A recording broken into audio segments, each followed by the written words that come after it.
Welcome to Stories from the Shadows, haunted tales from the golden age of ghost stories and supernatural horror fiction. I'm Moydell, reading Sweeney Todd.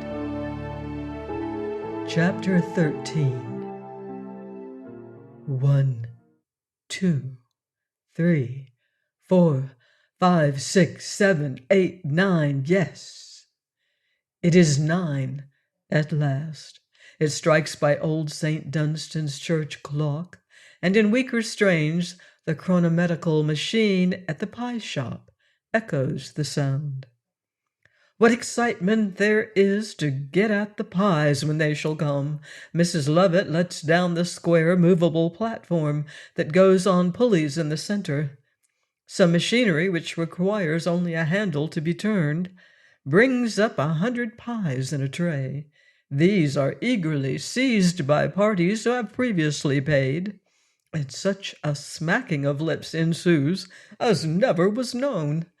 Down goes the platform for the next 100, and a gentlemanly man says, "Let me work the handle, Mrs. Lovett, if you please. It's too much for you, I'm sure." "Sir, you are very kind, but I never allow anybody on this side of the counter but my own people, sir. I can turn the handle myself, sir, if you please, with the assistance of this girl. Keep your distance, sir. Nobody wants your help." "But, my dear madam, only consider your delicacy. Really, you ought not to be permitted to work away like a slave at a winch handle. Really, you ought not." The man who spoke thus obligingly to Mrs. Lovett was tall and stout, and the lawyer's clerks repressed the ire they otherwise would probably have given utterance to at thus finding anyone admiring their charming Mrs. Lovett. "Sir, I tell you once again that I don't want your help. Keep your distance, sir, if you please." "Now, don't get angry, fair one," said the man. "You don't know, but I might have made you an offer before I left the shop." "Sir," said Mrs. Lovett, drawing herself up and striking terror into the hearts of the limbs of the law. "Sir, what do you want? Say what you want and be served, sir, and then go. Do you want a pie, sir?" "A pie? Oh, dear, no! I don't want a pie. I would not eat one of the nasty things on any account. Bah!" Here the man spat on the floor.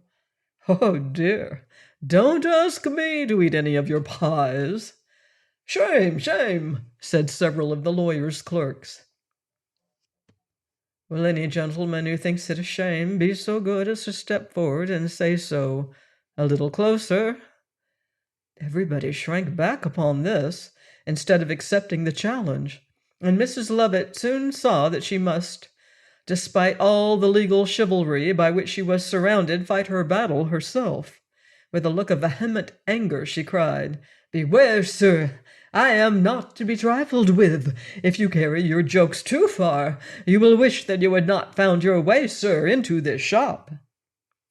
"That, madam," said the tall, stout man, "is surely not possible, when I have the beauty of a Mrs. Lovett to gaze upon, and render the place so exquisitely attractive.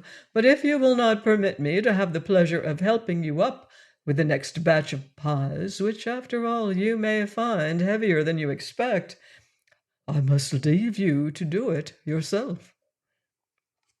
"So that I am not troubled any longer by you, sir, at all," said Mrs. Lovett, "I don't care how heavy the next batch of pies may happen to be, sir."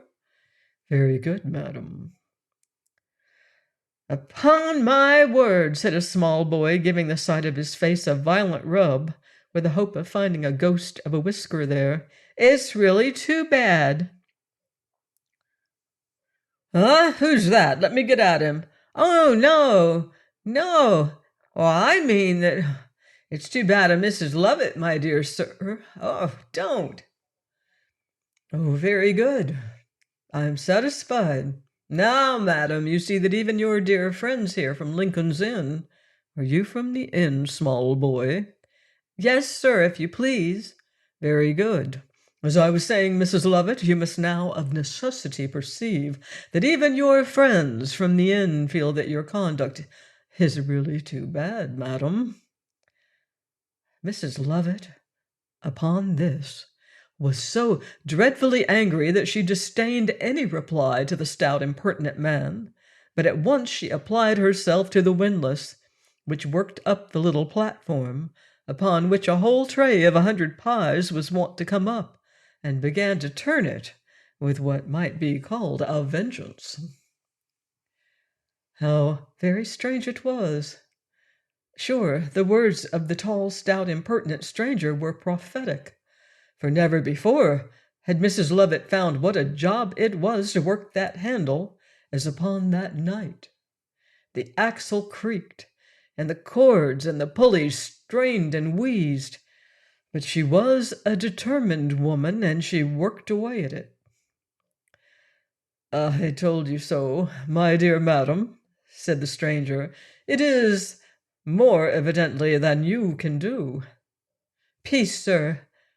I'm done. Work away, madam, only don't say afterwards that I did not offer to help you, that's all.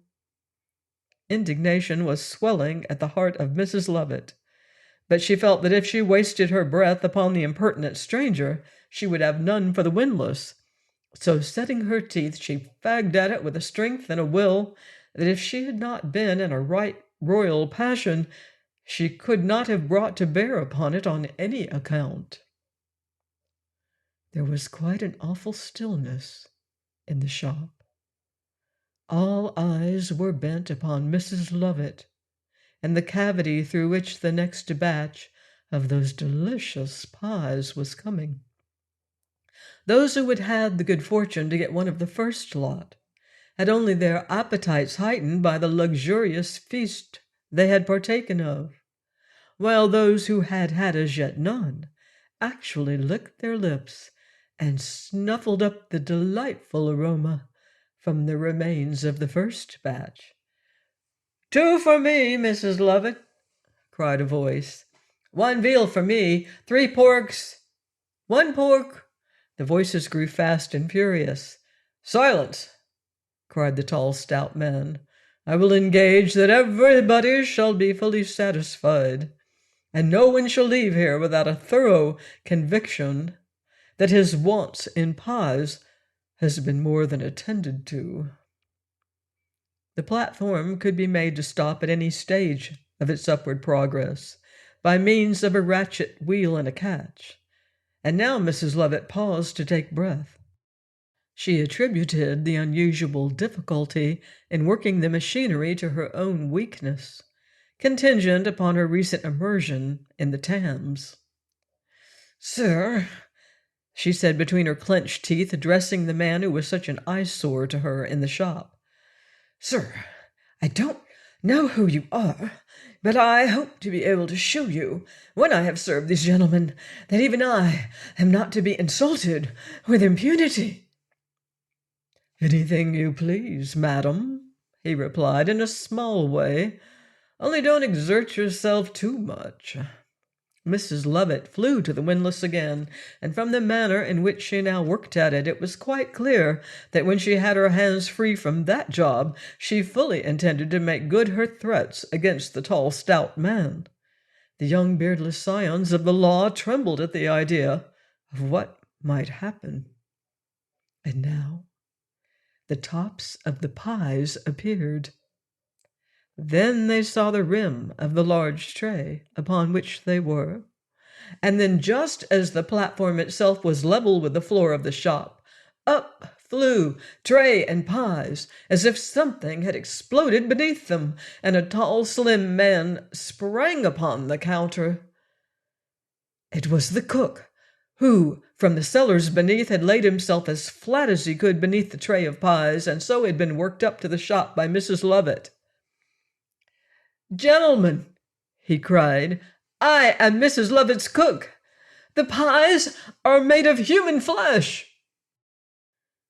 We shrink, we tremble at the idea of attempting to describe the scene that ensued in the shop of Mrs. Lovett, contingent upon this frightful apparition, and still more frightful speech of the cook. But our duty to the public, requires that we should say something upon the occasion. If we can do nothing more, we can briefly enumerate what did actually take place in some instances. About 20 clerks rushed into Bell Yard, and there and then, to the intense surprise of passers-by, became intensely sick.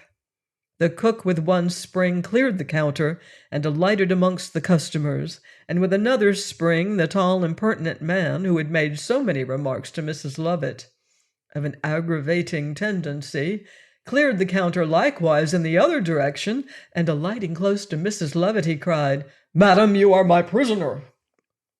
For a moment, and only for a moment, the great, the cunning, and the redoubtable Mrs. Lovett lost her self-possession, and staggering back, she lurched heavily against the glass case next to the wall, immediately behind the counter. It was, though, that such an effect was produced upon Mrs. Lovett, and then, with a spring, like an enraged tigress, she caught up a knife that was used for slipping under the pies and getting them cleanly out of the little tins, and rushed upon the tall stranger. Yes, she rushed upon him. But for once in a way, even Mrs. Lovett had met with her match.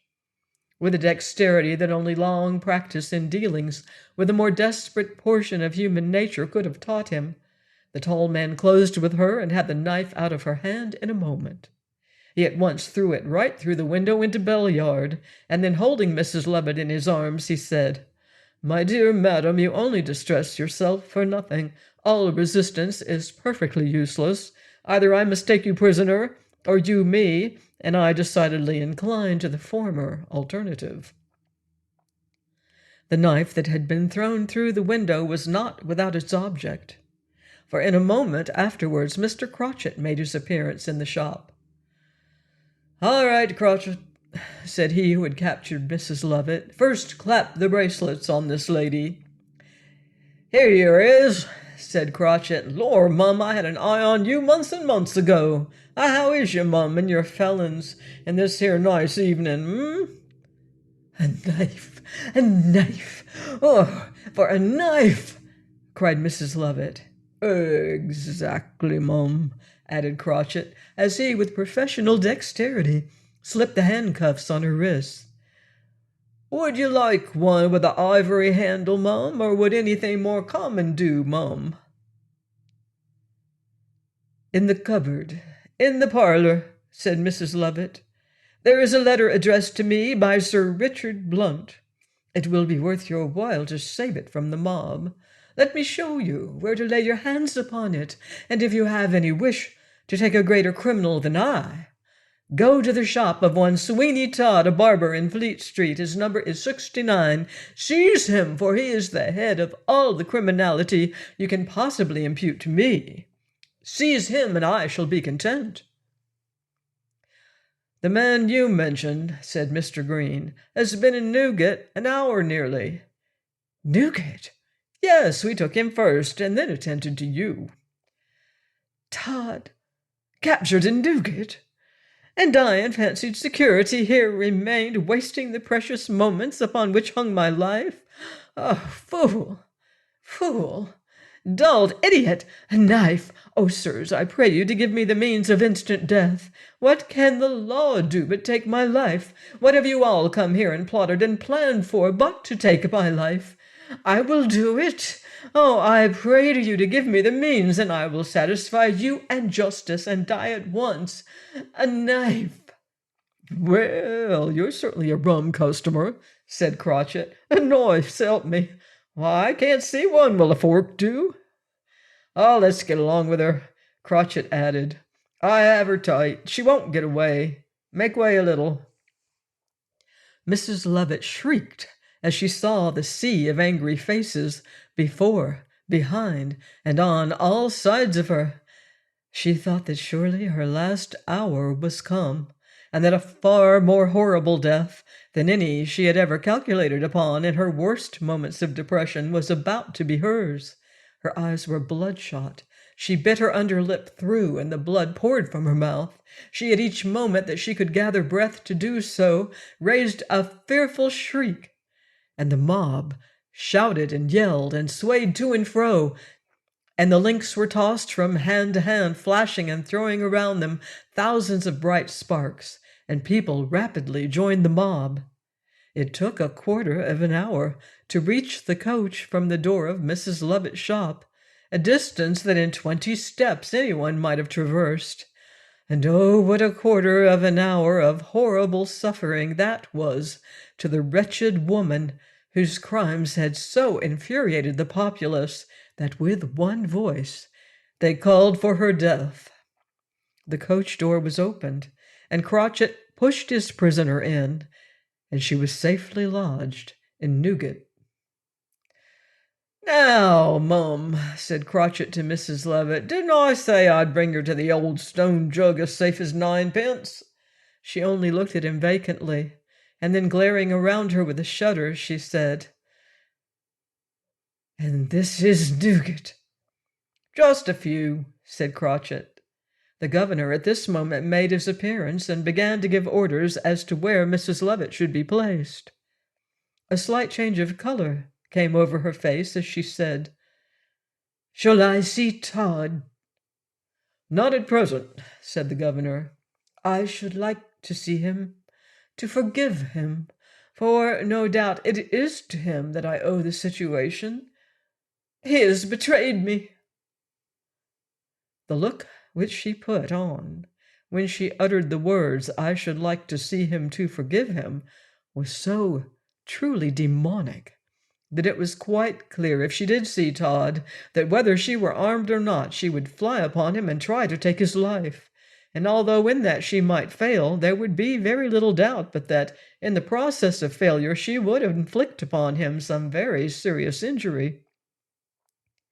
The cook and Cratchit made their way to Sir Richard Blunt's office. Sir Richard was at home and anxiously expecting them, so that upon the first hint of their presence they were introduced to him, and he received the report of the officer with evident satisfaction.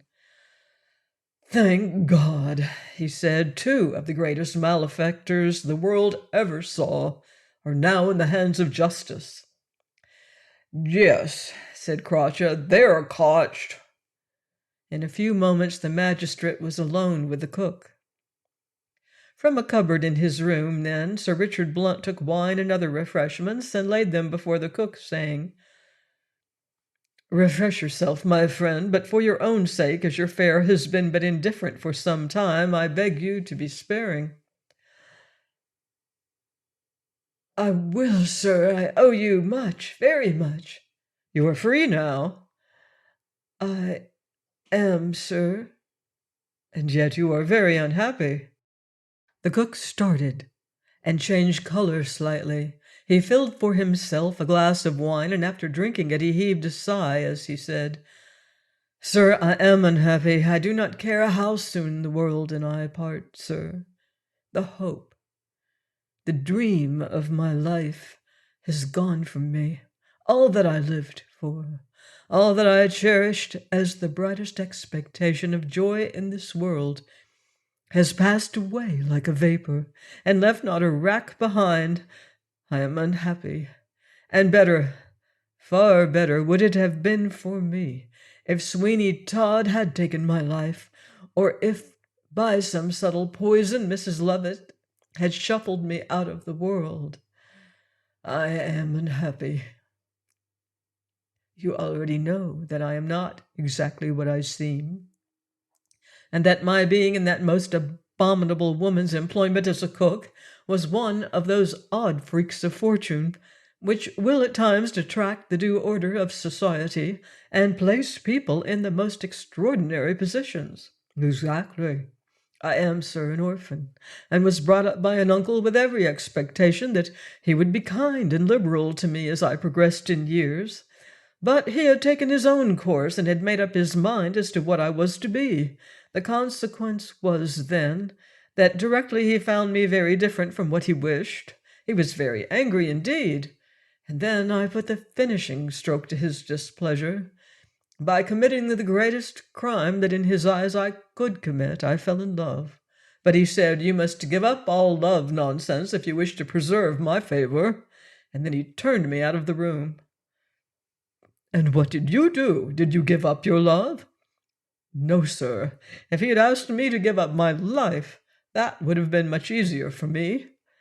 My uncle and I met very seldom, but there was one upon my track that he paid to follow me and to report my actions to him. And that spy, oh, that I had caught him! That spy made my uncle acquainted with the fact that I continued, despite his prohibition, to meet with the only being who ever awakened in my bosom a tender feeling, and so was abandoned by my relative and left penniless almost. I heard that an expedition was about to start to explore some rich island in the southern sea. If successful, every one who took part in it would be enriched, and if unsuccessful, I could not lose my life in a better cause than in trying to make a happy home for her whom I love. I at once embraced the proposition, and became one of the adventurers, much against the inclination of the gentle girl, who in imagination pictured to herself 1,000 dangers as involved in the enterprise. "You went?" "I did, and with every hope of returning in about a year an independent man. I thought little of the perils I was about to encounter in my voyage. I and the fair girl upon whom I had fixed my best hopes and affections parted, and after many tears and protestations of fidelity, I kept my faith." "And she?" "Broke hers." The principal object of the voyage failed entirely, but by pure accident I got possession of a string of pearls, of very great value indeed, which, provided I could get home in safety, would value in Europe quite a sufficient sum to enable us to live in comfort.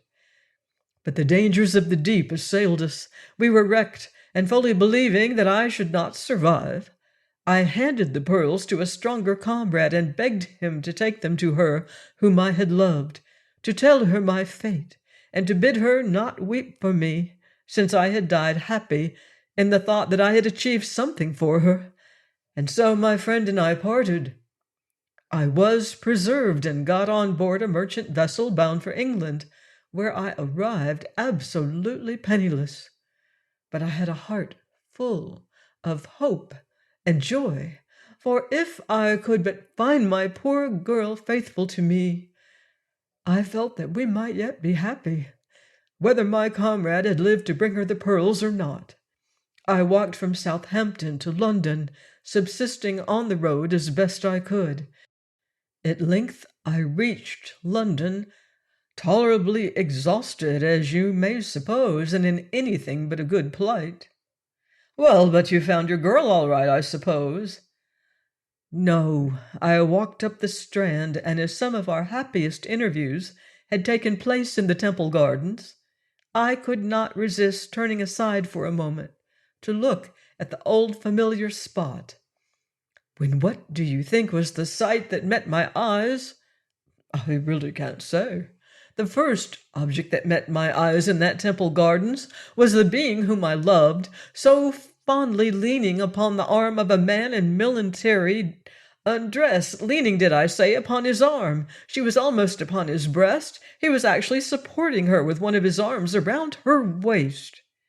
And you then only walked away." With such a pang at my heart at the moment as I wonder did not kill me, I walked away and left her to her own conclusions. I found myself tired, worn out, famished, opposite Mrs. Lovett's shop window, and the steam of those abominable pies began to tempt me so much that I went into the shop, and after some talk I actually accepted the situation of cook to her, and there but for you should have breathed my last. "Not a doubt of it. And now, my young friend, you know that I am a police magistrate, and I dare say you have heard a great deal about my sources of information, and the odd way in which I find out things when folks think they keep them a profound secret. You have told me all your history, but you have thought proper, as you were, if you please, quite justified in doing, to withhold your name. I have done so, but I hardly know why. I will tell it to you, however, now. Hold. I know it. Your name is Markin Jestry. I know more than that. The name of the young lady who you believe played you such a trick is Joanna Oakley. Markin Jestry, for it was indeed no other, sprang to his feet, exclaiming, Are you man or devil, that you know what I have never breathed to you? Thornhill is dead, but I can tell you more of other people. I can tell you that Joanna Oakley was faithful to you. I can tell you that she mourned your loss as you would wish her to mourn it, knowing how you would mourn hers. I can tell you that the gentleman's arm she was leaning upon was Thornhill's friend, and the fact of her having to be supported by him at the unlucky moment when you saw this was solely owing to the deep grief she was plunged into upon your account. Oh, no, no.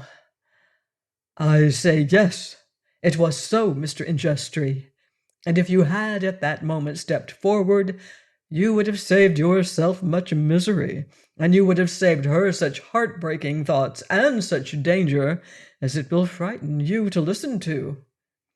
Upon hearing all this, poor Markin Jestry turned very faint, and fell back in his chair looking so pale and wan that Sir Richard Blunt was compelled to go across the room to hold him up. After giving him a glass of wine, he recovered, and with a deep sigh he said, And so I have wronged her after all. Oh, my Joanna, I am unworthy of you. That, said Sir Richard, is entirely a subject for the young lady's own consideration. Now, Markin Jestry looked curiously in the face of Sir Richard Blunt, as with marked emphasis he said now, but he had not long to wait for an explanation of what it meant. A door at the back of the room was flung open, and Joanna sprang forward with a cry of joy. In another moment she was in the arms of Markin Jestry, and Sir Richard Blunt had left the room. It would be quite impossible, if we had the will to attempt it, for us to go through the scene that took place between Joanna Oakley and Markin Jestry in the magistrate's parlour. For about half an hour they quite forgot where they were, or that there was anyone in the world but themselves. At the end of the period of time, though, Sir Richard Blunt gently walked into the room. Well, he said, have you considerable understanding about that military man in the Temple Gardens? Joanna sprang towards the magistrate, and placing her arm upon his breast, she kissed him on the cheek. Sir, she said, you are a very dear friend, and I love you as I love my father. God bless you, said Sir Richard. You have by these few words more than repaid me for all that I have done. Are you happy? Very, very happy. So very happy, sir, said Injustry, as his eyes glistened through tears of joy, that I can hardly believe in its reality. And yet you are both so poor. Ah, sir, what is poverty, when we shall be together? Well, said Sir Richard, as he opened his desk, since you are not to be knocked down by poverty, what say you to riches? Do you know these, Mr. Injustry? Why, that is my string of pearls. Yes, I took it from Todd's escritoire myself, and they are yours and Joanna's. Will you permit me to always call you Joanna? Very well. This string of pearls, I have ascertained, is worth a sufficient sum to place you both very far above all the primary exigencies of life. It will be necessary to produce them at the trial of Sweeney Todd, but after that event they will be handed to you to do what you please with them, when you can realize them at once and be happy enough with the proceeds. Our tale is now drawing to a close. Sweeney Todd suffered the extreme penalty of the law, which Mrs. Lovett avoided by poisoning herself. Mark and Jestry and Joanna were united, and no one was more welcome at the wedding than Sir Richard Blunt and Colonel Geoffrey. Join me next season for more tales of the unseen and the unknown here on Stories from the Shadows.